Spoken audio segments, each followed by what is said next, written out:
I'm Professor Kim Turnbull-James, and I'm here today to talk with John Chapman, who is a visiting fellow at our Praxis Centre here at Cranfield. Praxis focuses on leader and leadership development. This conversation coincides with the anniversary of 100 years since the beginning of the First World War. So John, why should we still be interested in all the events and decisions that were taken that led up to the First World War? Yes, that's a really pertinent question. I think a lot of leaders often feel that they're paid actually to think ahead and look forward. But what we know from some of the research that's been done is that actually leaders are better at looking forward if they spend some time looking back at where they've come from.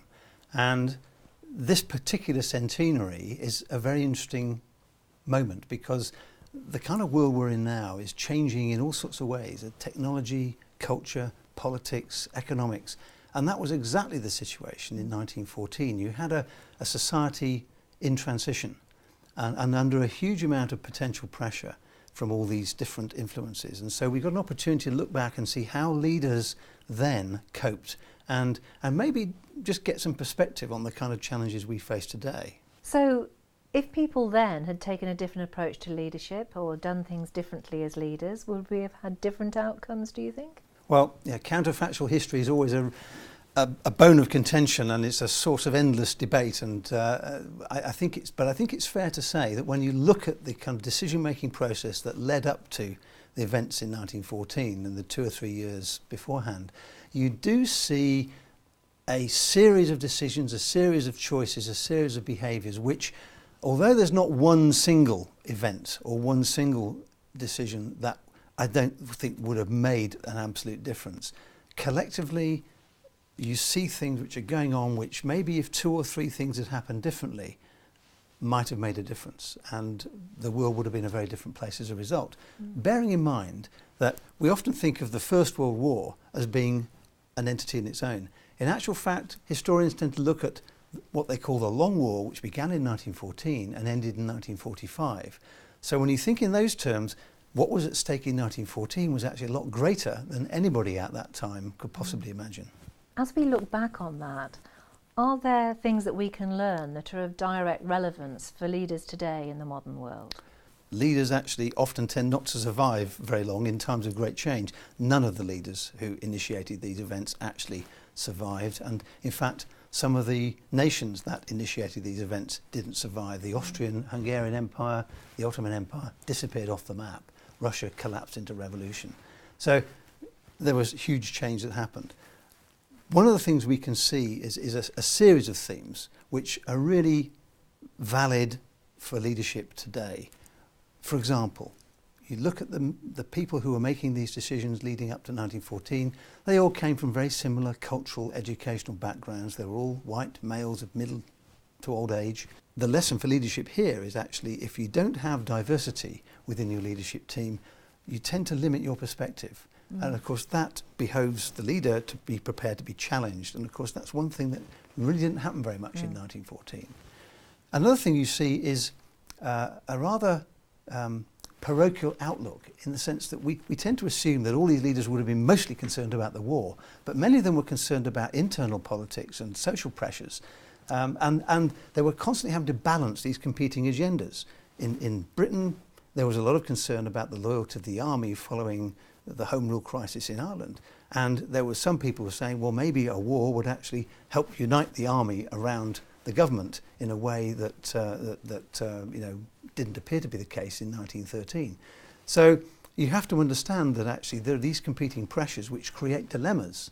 And every government in the lead up to 1914 who was playing a part had a set of dilemmas it was trying to balance. And what you see is a rather unimaginative approach, and there people started to make choices. And what we know about dilemmas is that when you're committed emotionally to one side or another, it makes those choices extremely difficult, and the tendency is then to ignore the implications.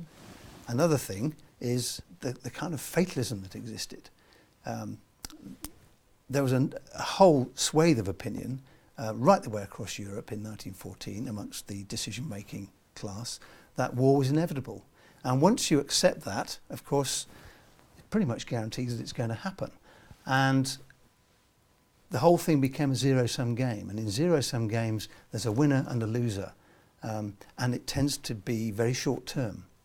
And what we see lacking is the kind of collaborative dialogue that is needed in order to think longer term. And if anything, the alliances that were made in the lead up to the First World War exacerbated that problem and made positions harder to move from.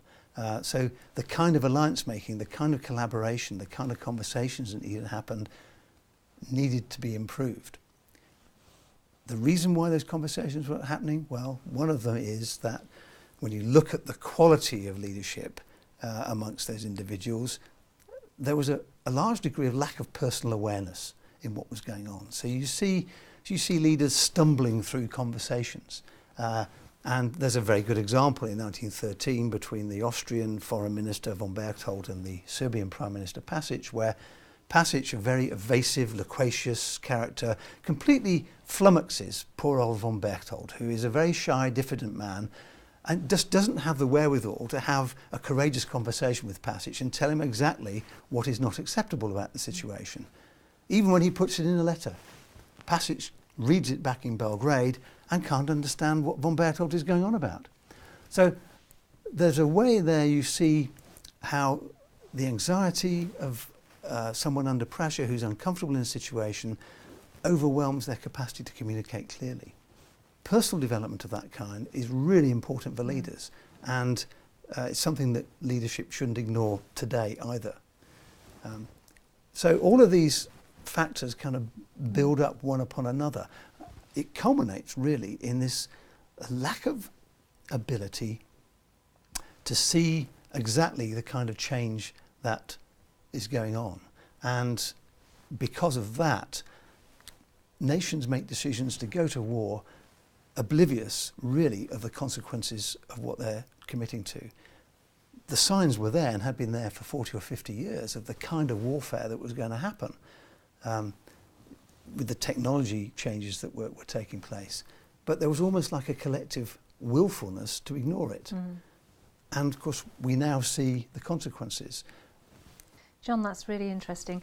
I think what you've been able to do here is to show how similar a century on some of the themes are that we're dealing with in modern organisations, modern businesses, and also how some of those lessons we can take those and put those into the kinds of leadership development programmes around courageous conversations, personal insight, politics, and all those sorts of things that leaders today need. And I know that you've been able to write down some of these things, these complicated lessons, but made them very explicit for us. And that document's going to be available on our website as well as this interview. So thank you very much for taking the time to talk with us at this very important moment in our history when we remember what happened 100 years ago. Thank you very much indeed. You're welcome, Kim.